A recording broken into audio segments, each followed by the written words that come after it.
오늘날 우리가 신앙생활을 이왕 할 바에는 올바로 해야 되는데 올바로 하는 것이 참 어렵습니다. 세상이 너무나 악하고 거짓된 자들이 날뛰고 있기 때문이지요. 양의 탈을 쓴 늑대들이 도처에 깔려 있고 마귀의 종들이 천사의 모습으로 다가오고 있기 때문입니다. 그래서 참 올곧은 신앙을 지키기가 어려운 시대가 아닌가 이렇게 생각이 되어져요.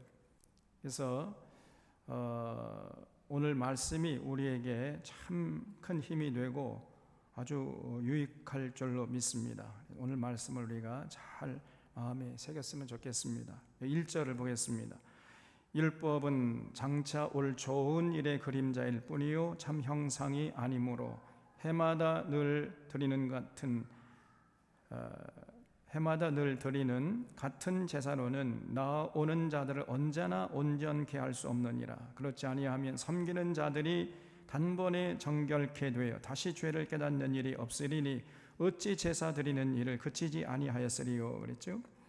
여기 율법은 지난번에 말씀드린 대로 시내산 언약 전체를 말하는 것이 아니고 여러 가지 다양한 제사 제도에 대한 규칙들을 말합니다. 그래서 이 히브리서에서 말하는 율법이라는 건 전부 다 그 구약 성경 율법서 전체를 말하는 게 아니라 당시 그 유대교에서 드리던 그 제사 제도의 여러 가지 규칙들 그런 것들을 말하는 거예요. 그래서 이런 것들은 장차 올 좋은 일의 그림자일 뿐이지 참 형상이 아니라고 했잖아요. 장차 올 좋은 일은 뭐겠습니까? 바로 예수 그리스도의 십자가 사건, 예수 그리스도의 십자가의 보혈을 말하는 거지요. 그래서 유대교의 제사 제도는 예수님께서 오셔서 십자가의 보혈을 흘리기 전까지만 유효하다는 거예요. 그래서 참 형상의 그림자일 뿐이다 이렇게 표현하고 있는 것입니다. 황소피나 염소피로 드리는 제사 정도로는 그 제사 드리는 자들을 온전케 할 수 없다는 겁니다.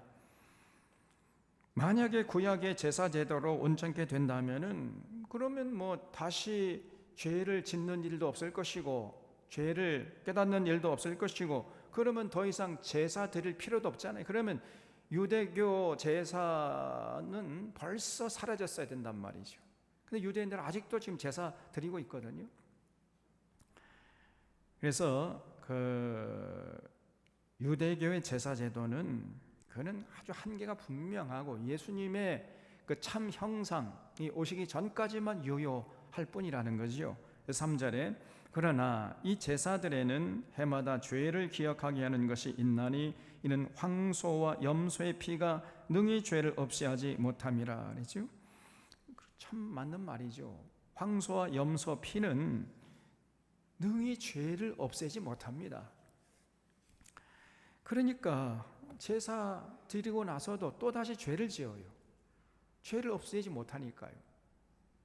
그래서 죄를 지으니까 또다시 이제 돌아서서 제사 드리고 제사 드리고 돌아서서 또 죄를 짓고 죄를 지었으니까 또다시 돌아서서 제사 드리고 이러한 삶을 무한 반복했던 거예요. 그렇기 때문에 해마다 저들에게는 7월 10일 대속죄일이 필요했던 것이고 7월 10일 대속죄일이 되면은 전부 온 국민이 이제 하나님께 나가서 속죄 제사를 드렸던 것입니다. 5절에 그러므로 주께서 세상에 임하실 때 이르시되 하나님이 제사와 예물을 원치 아니하시고 오직 나를 위하여 한 몸을 예비하셨도다. 번제와 속죄제는 기뻐하지 아니하시나니 이는 내가 말하기를 하나님이여 보시옵소서 두루마리 책에 나를 가리켜 기록된 것과 같이 하나님의 뜻을 행하러 왔나이다 하셨느니라 그랬죠. 이 구절은 시편 40편에 다윗의 시를 인용한 것입니다. 그래서 이 다윗이 깨달은 것이 뭐냐 하면은 하나님은 우리가 믿는 당시에 다윗이 믿었던 여호와 하나님은 번제와 속죄제를 기뻐하시는 분이 아니라는 거예요.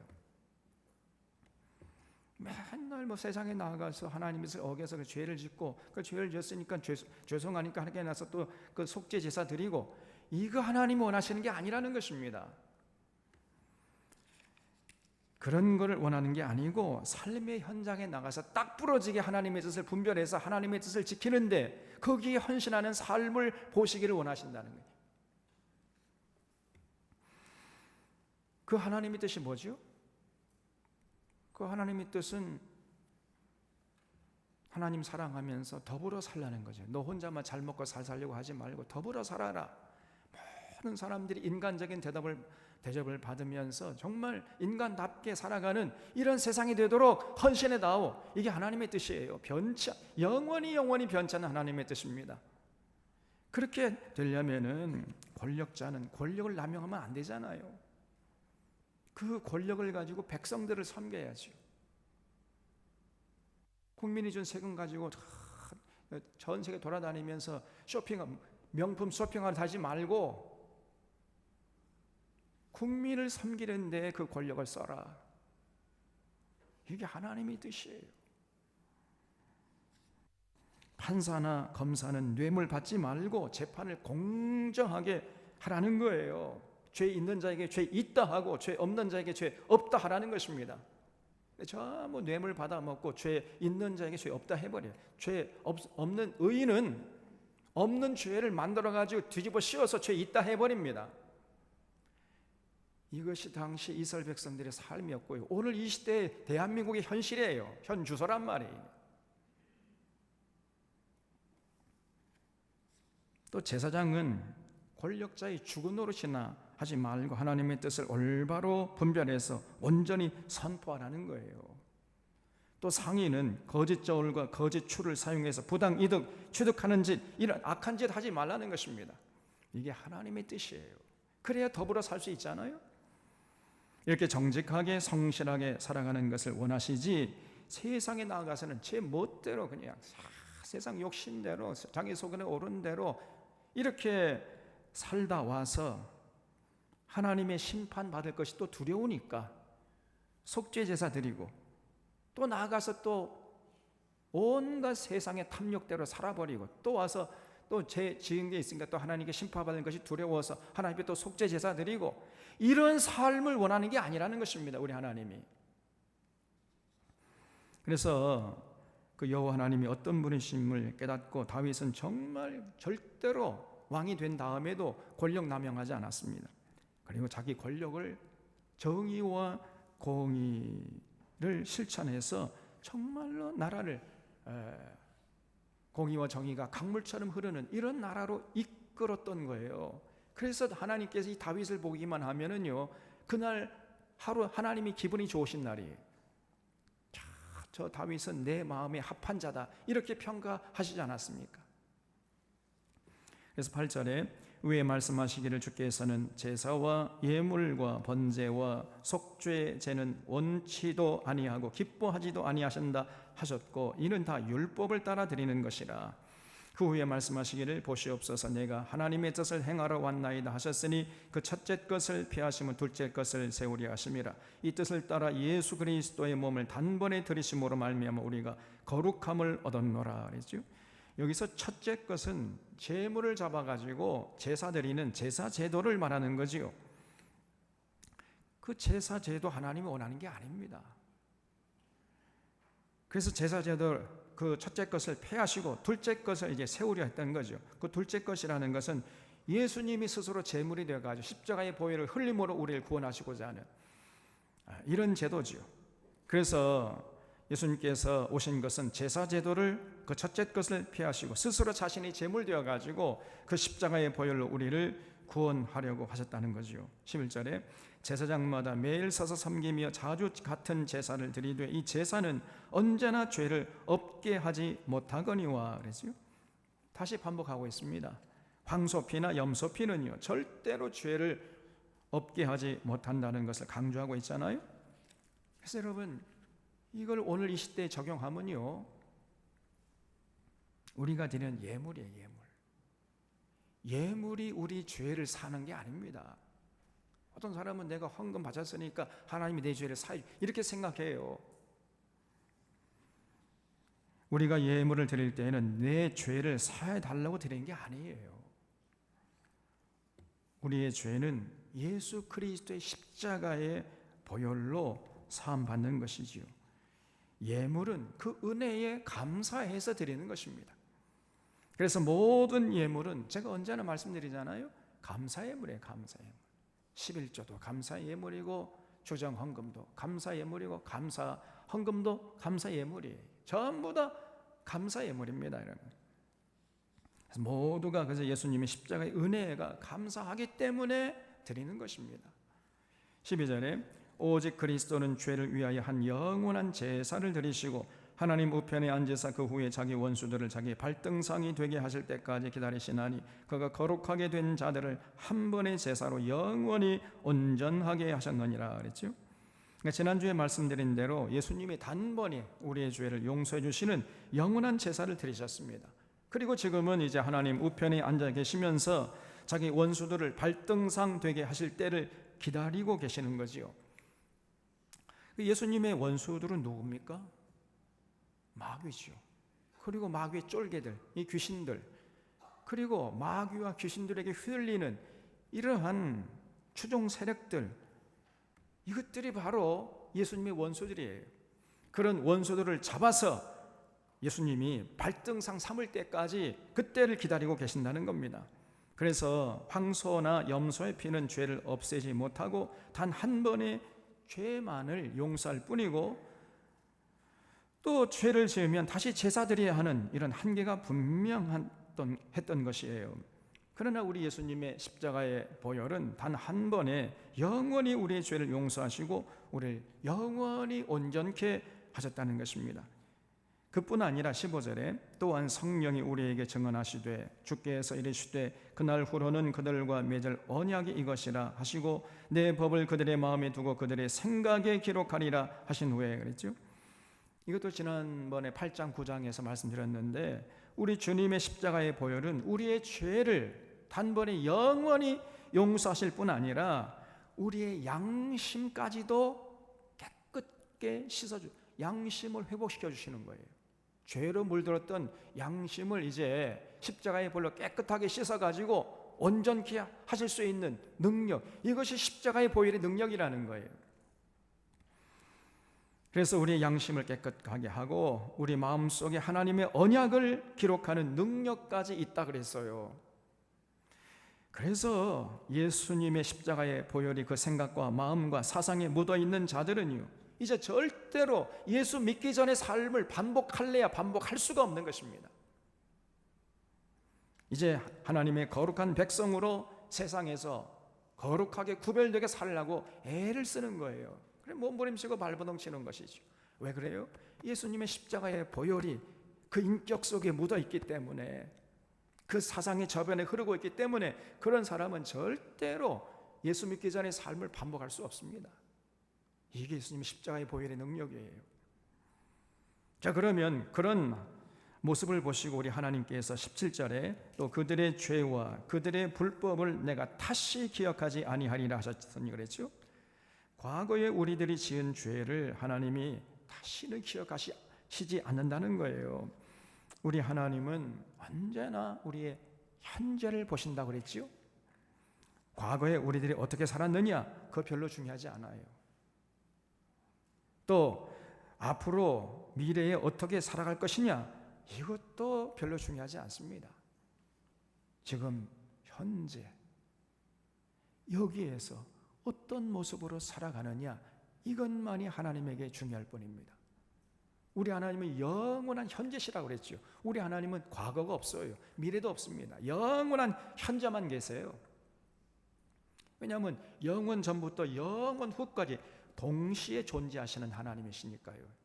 이성적으로 참 납득하기 어려운 얘기인데 영원 전부터 영원 후까지 동시에 존재하신단 말이에요. 다른 말로 하면은 우리 하나님이 영원한 현재만 있다고 말이에요. 그래서 하나님은요 과거 중요하지 않습니다. 우리의 과거, 우리의 미래 그 별로 관심 없고요. 지금 현재 어떻게 살아가느냐 이게 중요한 것입니다. 그래서 우리가 예수님의 십자가의 보혈을 통해서 과거의 삶을 청산하고 하나님의 뜻을 따라서 예수님의 가르침을 따라 살면은 우리 하나님이 기뻐하시고 우리의 과거에 잘못 살았던 삶을 전혀 탓하지 않는다는 거예요. 18절에 이것들을 사하셨은즉 다시 죄를 위하여 제사 드릴 것이 없느니라 그랬죠. 그래서 다시 죄를 위해서, 지은 죄를 위해서 제사 드릴 필요가 없는 것이죠. 그래서 아까도 말씀드린 대로 우리가 하나님께 예배 드리고 예물을 바치고 이렇게 하는 것은 죄를 사해 달라고 드리는 것이 아니라 죄를 사해 주신 그 십자가의 은혜가 감사해서 드리는 것임을 잊지 말아야 됩니다. 근데 지금 히브리서 기자가 왜 지금 이런 말을 아주 길게 하고 있느냐 하면은 유대인들이 이제 제사 드리고 나서 또 자기들이 삶의 현장한 죄를 지었잖아요. 그 지은 죄가 생각나잖아요. 그래서 이제 7월 10일 손꼽아 기다리다가 7월 10일이 돼가지고 이제 하나님 앞에 속죄 제사를 드려야 되는데, 유대교에서 예수님을 영접하고 이제 기독교로 건너오니까 기독교에서는 7월 10일이 되어도 대속죄를 지키지 않거든요. 그냥 눈만 멀뚱멀뚱 뜨고 그냥 지나가 버리거든요. 그러니까 그것이 불안했던 거예요. 그것이 이상했던 거예요. 아니 7월 10일이면 대속죄일이면 하나님께 나가서 황소를 잡고 염소를 잡아가지고 속죄 제사 드려야 되는데 왜 기독교에서는 그런 제사 드리지 않느냐? 이렇게 그냥 지나쳐도 되는 건가? 그러면서 불안해했던 거예요. 자기 주변의 친구들, 아직도 여전히 유대교에 남아있는 이런 친구들은 황소와 염소를 가지고 성전에 가서 피를 내가지고 제사 드린다고 난리 법석을 떠는데, 그러면 이제 죄가 없어지는 것 같아 좋은데, 우리는 이거 뭐야 젠장, 제사도 안 드리고 말이야. 이래가지고 우리가 지은 죄가 없어지겠나? 그러면서 불안했던 거예요. 그래서 지금 히브리서 기자가 그런 자들을 향해서 황소나 염소의 피로는 죄를 없게 하지 못한다는 거예요.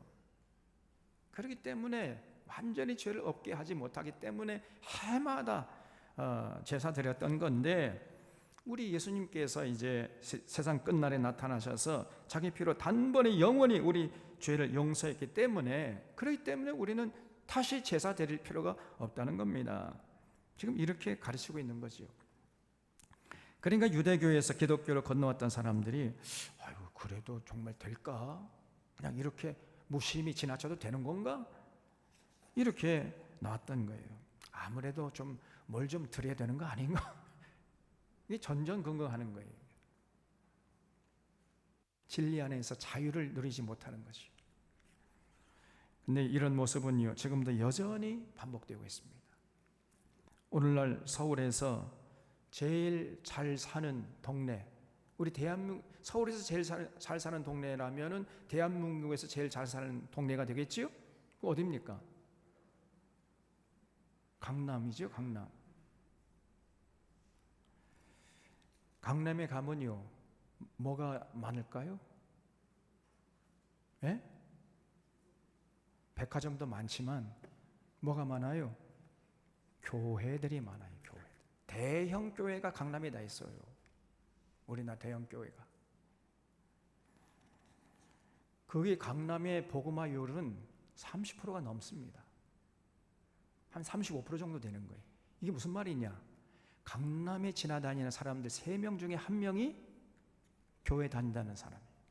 교회 다니는 사람이에요. 대단한 수치가 아닐 수 없는 겁니다, 여러분.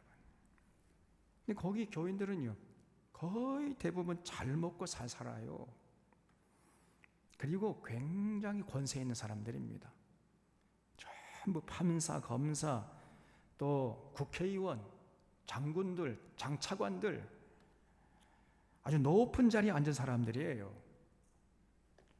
근데 그런 사람들이 왜 교회로 나오겠습니까? 물론 그렇지 않은 사람도 있겠습니다만은 대부분의 사람들이요, 왜 그렇게 예배드리고 헌금을 바치냐 말이에요. 그 사람들이 바치는 헌금은요, 또 우리 같은 헌금이 아닙니다.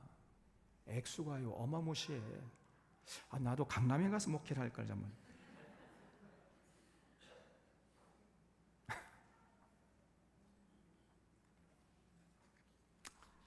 이 사람들이 왜 이렇게 열심히 교회 나오는 거예요? 이 사람들이 세상에 나가서 못된 짓을 많이 합니다.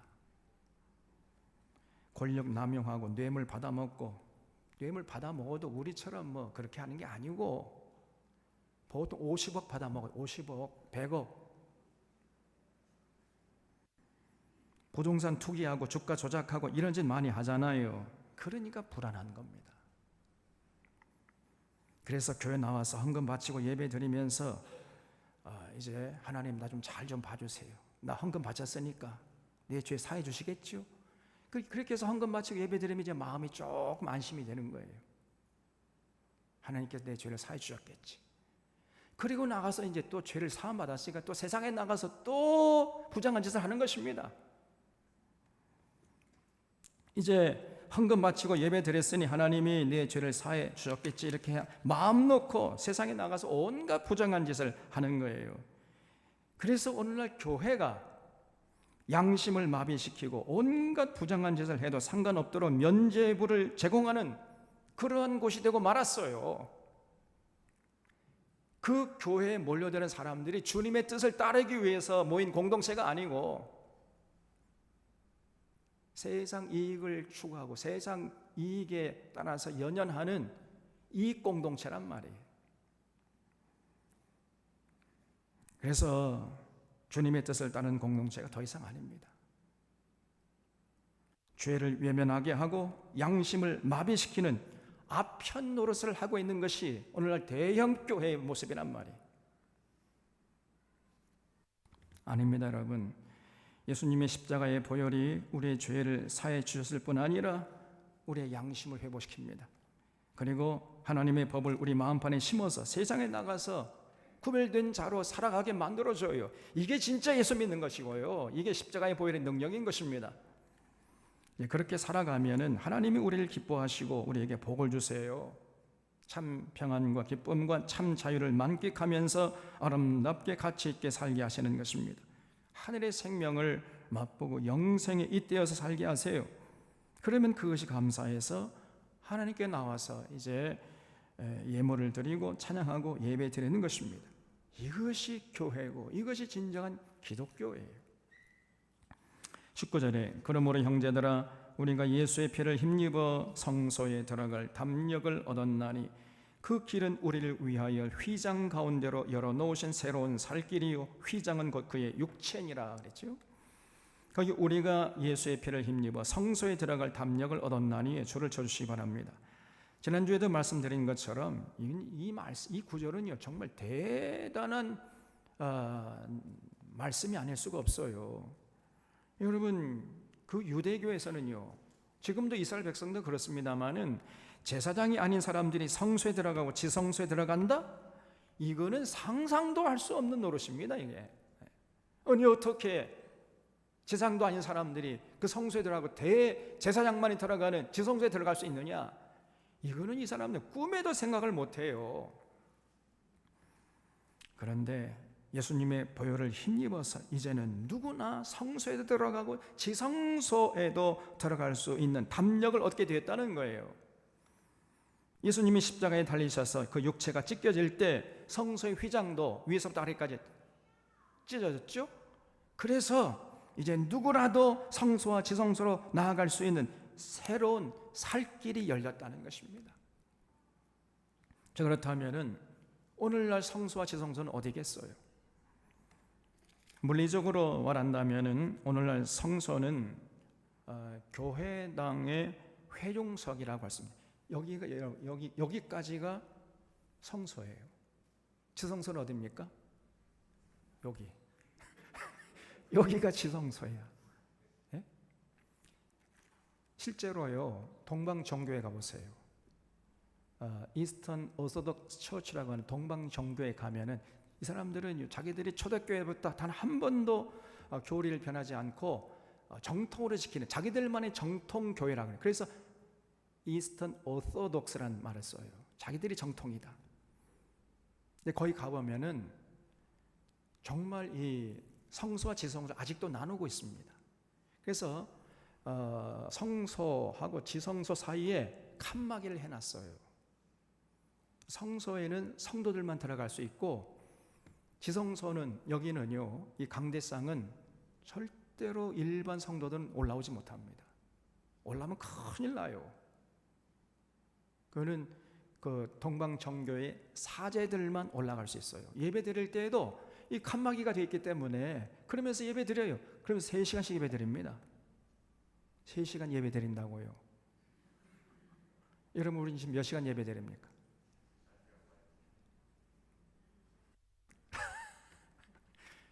그렇죠? 우리는 좀 길게 예배 드리는 편이에요. 근데 그냥 조금 설교 길게 하면은, 시계 보고, 목사님 시계 고장났나? 왜 이렇게 설교 안 가? 하프만. 동방정교회 그 사람들 보내야 돼. 거기는 이런 긴 의자도 없습니다. 그냥 서서 예배 드려요. 서서 3시간씩이나. 그런데도 칸막이가 되어 있기 때문에 이 지성소 안에 있는 그 사제들이 그 안에서 뭘 하고 있는지 보이지가 않아요.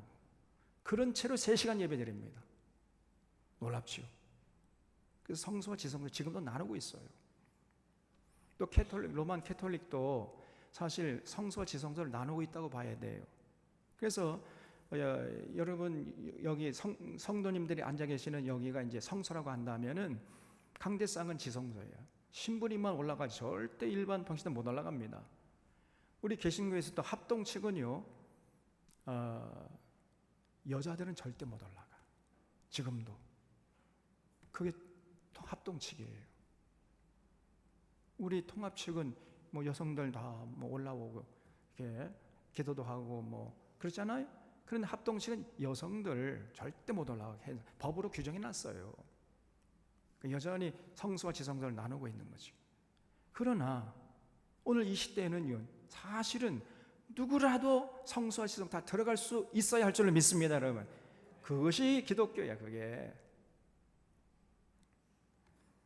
그리고 여기는 성소고 여기는 지성소, 그런 거 없습니다. 여기 전부가 다 뭐예요? 지성소야, 전부 다. 여기 하나님이 임재하시잖아요. 그걸 잊지 마셔야 돼요. 그래서 우리가 예배당에 올 때에는 몸과 마음을 잘 준비하고 두렵고 떨리는 마음으로 하나님을 만나 뵙고자 하는 그 기대하는 마음으로 나올 수 있어야 됩니다. 그리고 지성소에 나갈 수 있는 또 하나의 방법이 있는데, 그것이 뭐냐면 기도입니다. 골방에서 눈을 감고 주님의 이름으로 기도하면 거기가 바로 지성소가 되는 거예요. 거기 하나님이 임재하시는 것입니다. 그래서 지금은 우리가 뭐 하나님 계시는 지성소로 가기 위해서 비행기 타고 예루살렘 성전을 갈 필요도 없고 교회당 강단에 올라갈 필요도 없어요. 그저 주님의 이름으로 여러분이 살아가는 삶의 현장에서 눈을 감고 기도하면, 주님의 이름으로 기도하면 거기가 지성소가 된다는 것을 잊지 마시기를 바랍니다. 21절에 또 하나님의 집 다스리는 큰 제사장이 계심에 우리가 마음의 뿌림을 받아 악한 양심으로부터 벗어나고 몸은 맑은 물로 씻음을 받았으니 참마음과 온전한 믿음으로 하나님께 나아가자 그랬어요. 우리가 하나님께 나아갈 때 그냥 아무 생각 없이 나아가면 안 되고, 여러분 잘 준비해야 됩니다. 뭘 준비해야 됩니까? 마음을 잘 준비해야 돼요. 마음을 잘 정돈하고 무엇보다도 온전한 믿음을 준비해서 나가야 돼요. 그래서 하나님이 살아계시고 그 하나님께서 우리를 위해서 예수 그리스도를 보내주시고 십자가의 그 귀한 보혈을 흘려주게 하셨구나. 그 하나님의 사랑, 그 은혜에 감사하는 마음을 잘 준비해서 우리가 하나님에 나아갈 수 있어야 됩니다.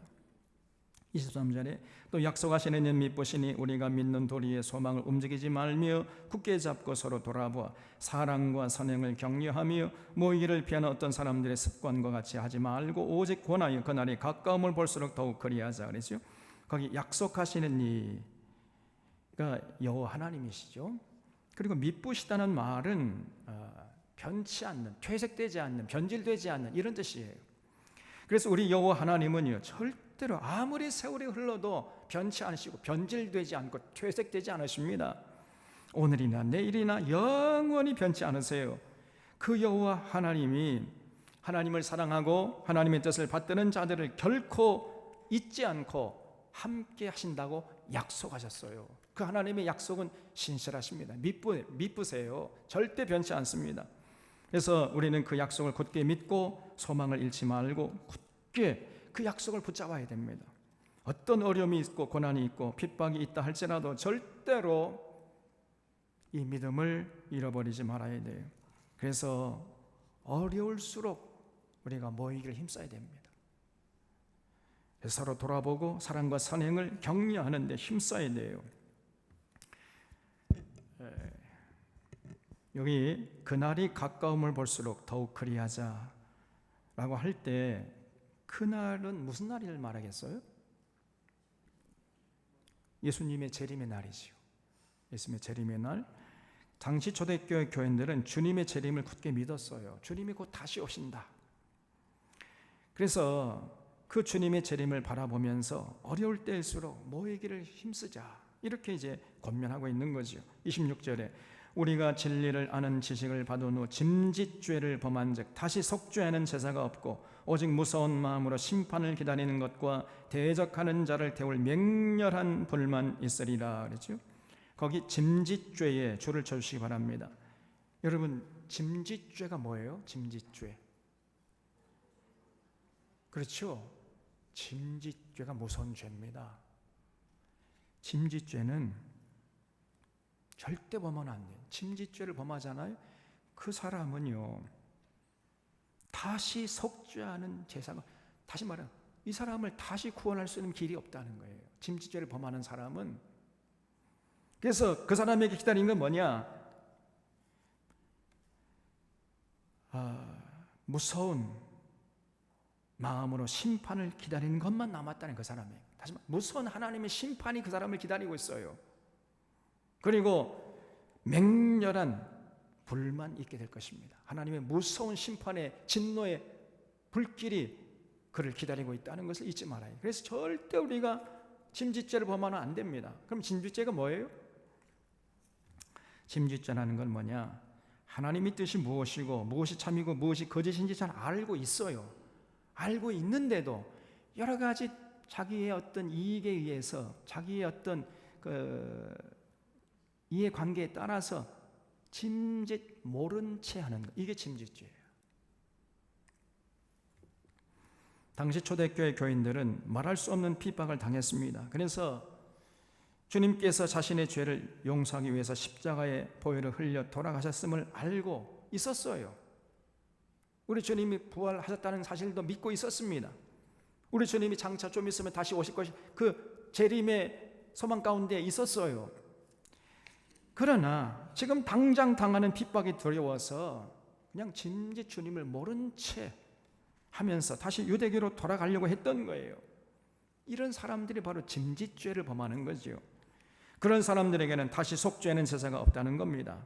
이들에게 기다리고 있는 것은 무서운 하나님의 진노의 심판, 맹렬한 심판의 불이 기다리고 있다는 거지요. 그래서 오늘날 여러분, 우리도요, 이 짐짓죄를 경계해야 됩니다. 예수 믿고 진리의 길을 걸어가는데 때로 보면 당장의 눈앞의 이익에 따라서 진리의 길을 외면한 이런 경우가 있잖아요. 그게 바로 짐짓죄예요. 더불어 살라고 하신 그 말씀, 그 하나님의 뜻을 받들 생각을 하지 않고 순간적으로 눈앞에 당장 닥치는 이익에 연연하고 거기 휘둘려 버려요. 그런 사람이 바로 짐짓죄를 짓는 겁니다. 목사들이, 나라가 이렇게 무너지고 있고 경제, 사회, 문화, 정치 모든 면에서 민주주의가 심각하게 훼손되고 무너지고 있는데도 전혀 예언자 노릇할 생각을 하지 않고 있어요. 이게 바로 이 목사들이 짓는 짐짓죄예요. 저 윤석열과 국민의힘이 거짓말을 밥 먹듯이 하고 있잖아요. 입만 열면 거짓말 해야 됩니다. 윤석열과 그 국민의힘 사람들이, 사람들은 양심이 마비된 사람들이에요. 입만 열면 거짓말 해야 되잖아요. 나라를 팔아먹는 매국노 역할을 하고 있잖아요. 후쿠시마 방사능 오염수에 찬성을 하고 있습니다. 지금 윤석열이가 앞장서서. 그리고 온 인류를 향한 일본의 범죄 행위의 그 공범을 자처하고 있어요, 윤석열이가. 예? 이런 모습을 보면서도 목사들이 전혀 입 한 번 뻥끗하지 않습니다. 교회가 설교를 들어봐도 윤석열이 윤자를 들어보지 못한다는 거예요. 그런 목사들이 많아요. 이런 목사들이 짓는 죄가 바로 침지죄입니다. 독재 정권에 대해서 이런 반구 침묵을 지키면서 그저 잘 된다, 복 준다, 이런 뜬구름 잡는 얘기나 하고 앉아있는 이런 목사들, 신비주의 신앙으로 끌고 가는 목사들, 이런 목사들이 짓는 죄가 바로 침지죄고, 그런 자들에게 기다리는 하나님의 무서운 진노의 심판의 불길만이 남아있는 거죠. 또 메이저 신문의 기자들 중에도 믿는 자들이 많이 있잖아요. 그런데 이 기자들이 그저 사조들의 눈치를 보면서 곡피를 일삼아요. 거짓 뉴스를 양산하는 그런 짓을 서슴없이 저지르고 있습니다. 이런 자들이 짓는 죄가 바로 침지죄입니다. 또 검사 판사들이 뇌물을 받아먹고 50억을 받아먹은 자들에게 죄 없다 하는 것이 바로 침지죄를 짓는 것이에요. 또 정치인들이 진리에 입각해서 국민의 그 입장에서 생각하고 말하고 자신의 정치적인 입장을 정하는 것이 아니고 정치적인 이해 관계를 따라서 입장을 달리하는 것이 바로 침지죄를 짓는 것이에요. 여기 지금 국민의힘 국회의원 사람들이 불과 1, 2년 전에 무슨 말이야? 국민의힘이 정권을 잡기 전에 무슨 말을 했습니까? 문재인 정부 시절에 후쿠시마 오염수 방류는 절대 안 된다, 이렇게 외치던 사람들이었어요. 이런 국민의힘 국회의원들이 이제는 이거 뭐 처리수기 때문에 이제 마셔도 된다는 겁니다. 새빨간 거짓말하고 있죠. 저들도 알고 있습니다. 여러분 진짜로요, 저 후쿠시마 그 방사능의 오염수 절대 바다에 방류하면 안 돼요. 거기 무서운 그 삼중수소만이 아닙니다. 가장 무서운 세슘이라는 거죠. 그리고 뭐 알프스라는 이 걸러지는지 전혀 제 3자가 교차 검증하지 않았어요. 이 일본 자기 정보를 믿어달라는 겁니다. 일본을 우리가 어떻게 믿어요? 입만 열면 거짓말하는 것들이. 그래서 절대 여러분 후쿠시마 방사능 오염수 그거 안전한 게 아니에요. 그런데 안전하다고 국민을 속이고 있습니다. 이 국민의힘 이 국회의원들이. 우리 후손들의 미래에 치명적인 화를 미치게 한다는 걸 저들도 알고 있어요. 그럼에도 불구하고 자신들의 정치적인 이익을 위해서 진실을 외면하면서 거짓말을 일삼고 있습니다. 국민 앞에서. 저는 그때 이 왕자 쓰고 다니고, 그리고 저놈들이 국회에서 승인 안 해주면 바이든 쪽팔려서 어떡하나, 이런 얘기하면서 전혀 그런 말 한 적이 없다, 이런 얘기를 할 때부터 저런 거짓말 하는데 무슨 거짓말인들 못하겠느냐, 벌써 제가 그때 알아봤어요. 거짓말을 밥 먹듯이 합니다. 이것이 오늘날 현 정부 여당이에요. 그게 바로 침지죄죠. 이 국민의힘 이 국회의원들이 하는 이것들이 지금 침지죄를 짓고 있는 겁니다. 그래서 그런 자들에게 기다리고 있는 것은 하나님의 무서운 진노의 불이에요. 그들에게 타는 지옥의 유황불이 기다리고 있는 것입니다. 28절에 모세의 법을 피한 자도 두세 증인으로 말미암아 불쌍히 여김을 받지 못하고 죽었거든 하물며 하나님의 아들을 짓밟고 자기를 거룩하게 한 언약의 피를 부정한 것으로 여기고 은혜의 성령을 욕되게 하는 자가 당연히 받을 형벌은 얼마나 더 무겁겠는지 너희는 생각하라 그랬죠. 과거 이스라엘 백성들은요, 모세가 전한 시내산 언약을 어겼잖아요. 그것이 드러나면은 돌로 쳐 죽임을 당했습니다. 돌에 맞아 죽었어요. 그런데 하물며 짐짓죄를 짓는 자들이 받을 형벌은 얼마나 크겠는지 생각해 보라는 것입니다. 이들이 짓는 죄목이 무엇이냐? 신앙을 쇠곡거리로 전락시키잖아요. 우리를 구원하기 위해서 예수님께서 그 십자가에 그 고귀한 피를 흘려 돌아가셨는데 그 고귀한 피를 세귑거리로 전락시키고 값싼 은혜로 전락시켜 버렸습니다. 이 사람들이 그런 죄예요. 그래서 신앙을 세귑거리로 전락시키면서 귀하신 예수님을 조롱하고 짓밟고 있습니다. 이 짐짓죄를 짓는 사람들이 짓는 죄목이에요, 이게. 그리고 십자가의 보혈을 부정한 것으로 여기고 은혜의 성령을 욕되게 하는 죄를 짓고 있는 거지요. 그래서 그런 자들이 받을 벌이 얼마나 큰지를 언제나 생각하라는 거예요. 그래서 그런 죄를 절대 지으면 안 된다 당부하고 있는 거죠. 30절에 원수 갚는 것이 내게 있으니 내가 갚으리라 하시고 또다시 주께서 그의 백성을 심판하리라 말씀하신 것을 우리가 아노니 살아계신 하나님의 손에 빠져들라는 것이 무서울진저 그랬어요. 그래서 우리가 진실로 진정으로 두려워할 자는 여호와 하나님이십니다. 그분의 심판을 두려워하고 걱정하고 근심해야지 뭐 일기에 조금 권력을 줬다고 좀 가진 거 높은 자리에 앉았다 그런 사람을 두려워해서는 안 되는 거죠. 그 사람 두려워하면서 진리를 외면하는 이런 어리석음을 범하면 안 됩니다, 여러분. 예수님께서 말씀하시기를 몸은 죽여도 영혼은 능히 죽이지 못하는 자들을 두려워하지 말고 오직 몸과 영혼을 능히 지옥에 멸할 수 있는 이를 두려워하라 그랬어요. 여호와 하나님 두려워해야죠. 우리가 왜 사람을 두려워하고 권력자를 두려워합니까? 32절에 전날에 너희가 빛을 받은 후에 고난의 큰 싸움을 견뎌낸 것을 생각하라. 혹은 비방과 환난으로서 사람에게 구경거리가 되고 혹은 이런 형편에 있는 자들과 사귀는 자가 되었으니 너희가 갇힌 자를 동정하고 너희 소유를 빼앗기는 것도 기쁘게 당한 것은 더 낫고 영구한 소유가 있는 줄 알미라 그랬죠. 여기 전날에라고 나왔는데 이 전날에는 유대교를 믿다가 예수님 영접하고 이제 기독교로 건너오는 날을 말하는 것이요. 그때는 어떤 고난을 당해도 잘 참았다는 거예요. 어떤 핍박을 받아도 잘 견디다가 아니 이제 와서 다시 유대교로 건너간다고 하니 이게 도대체 무슨 일이냐 그렇게 하지 말라는 거예요.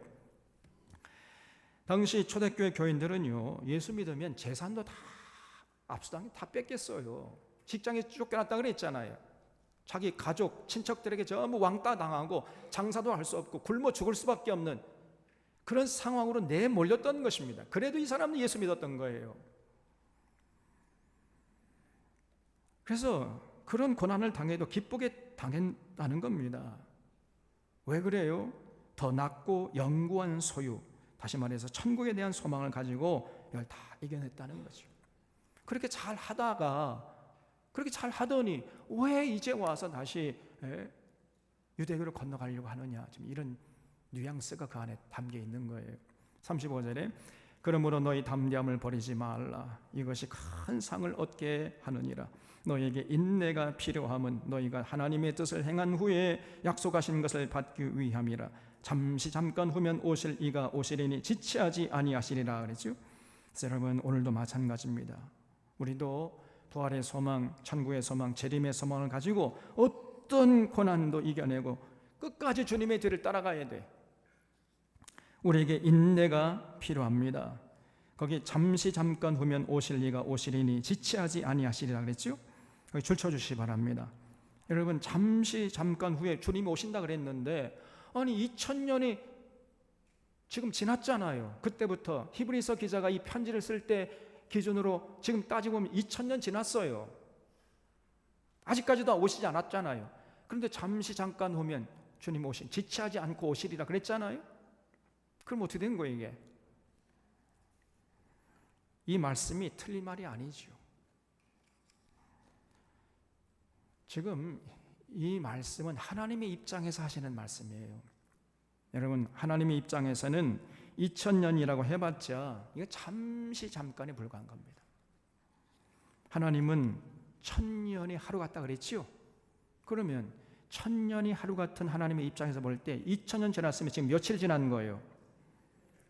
딱 이틀 지났습니다. 3일째 되는 날 오실 수도 있어요. 별로 시간이 많이 흐른 게 아닙니다. 하나님의 시간과 우리의 시간이 달라요. 그래서 조만간에 잠시 잠깐에 지체하지 않으시고 우리 주님이 오실 것입니다. 그래서 우리는 이 재림의 신앙을 잃어버려서는 안 돼요. 초대교회 당시에도 많은 사람들이 이 재림신앙이 굳게 서 있다가 너무 고난이 자꾸 계속되니까 재림신앙이 흔들렸던 것이에요. 아니, 예수님이 오신다고 하는데 오시려면은 지난번에 네로 황제가 우리를 박해할 때, 핍박할 때 수많은 교인들이 다 잡혀가고 그냥 검사에 칼에 맞아 죽고 굶어 죽고 사자밥이 되고, 그랬을 때 좀 오셔야지 말이에요. 그때 오시지 않는 거 보니까 우리 주님 오시는다는 거 그 거짓말이에요. 믿을 수 없어. 이러한 회의와 좌절에 빠졌다는 거예요. 그래서 다시 유대교로 돌아가려고 했던 것입니다. 여러분, 그러나 그렇지 않다는 거지요. 우리 주님이 다시 오십니다. 다시 오실 때는 심판주로 오셔서 짐짓죄를 범하는 자마다 전부 모아가지고 타는 유황불에 던져 넣을 것이라는 거예요. 38절에 그래서 나의 의인은 믿음으로 말미암아 살리라. 또한 뒤로 물러가면 내 마음이 그를 기뻐하지 아니하리라 하셨느니라. 우리는 뒤로 물러가 멸망하는 자가 아니요 오직 영혼을 구원하며 이루는 믿음을 가진 자니라 그랬어요. 그래서 절대로 우리가 뒤로 물러가면 안 됩니다. 이 뒤로 물러가는 것은 스스로 멸망을 자초하는 어리석은 짓이라는 거예요. 뒤로 물러가는 것이 뭘 말합니까? 진리를 외면하고 주님의 뜻을 외면하고 세상과 타협하면서 안주하는 것, 이게 바로 뒤로 물러나는 거예요. 그러면 우리 주님이 기뻐하지 않습니다. 우리는 뒤로 물러가 멸망할 자가 아니에요. 오직 영혼을 구원하며 이르는 믿음을 가진 자들입니다. 주님의 뒤를 따라가는 길이 비록 어렵고 힘들고 그게 바로 십자가의 길이지만은, 그러나 그 길이야말로 생명길이고 복된 길이고 영생길이고 천국길임을 잊지 말고, 어떤 어려움이 있어도 어떤 고난과 핍박이 있어도 절대로 뒤로 물러나지 않고 끝까지 주님의 길을 따라가는 우리 사랑하는 교우들 다 되시기를 주님의 이름으로 부탁드립니다. 여러분, 기도하겠습니다. 하나님 아버지, 황소나 염소의 피가 아닌 예수님의 십자가의 보혈로 우리의 죄를 영원히 단번에 용서해 주시고 하나님의 자녀 삼아 주심을 감사드리옵나이다. 이 땅에 사는 동안 이 하나님의 크신 사랑에 감격하며 그 십자가의 은혜에 감격하며 주님의 뒤를 따르는 자들 다 되게 하여 주시옵소서.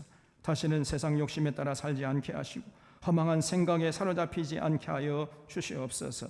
주님의 뒤를 따르는 것이 힘들다고 짐짓 외면하면서 현실과 타협하며 안주하는 이런 어리석음을 범치 않도록 저들에게 용기와 분별력을 더하여 주시옵소서. 절대로 뒤로 물러나 멸망할 자로 전락하지 않게 하시고 부활의 소망, 천국의 소망, 재림의 소망을 굳게 붙잡고 진리의 길에서 인내하면서 끝까지 주님의 뒤를 따라 승리하는 모든 인생들 되게 해주셨기를 예수님의 이름으로 기도하옵나이다. 아멘.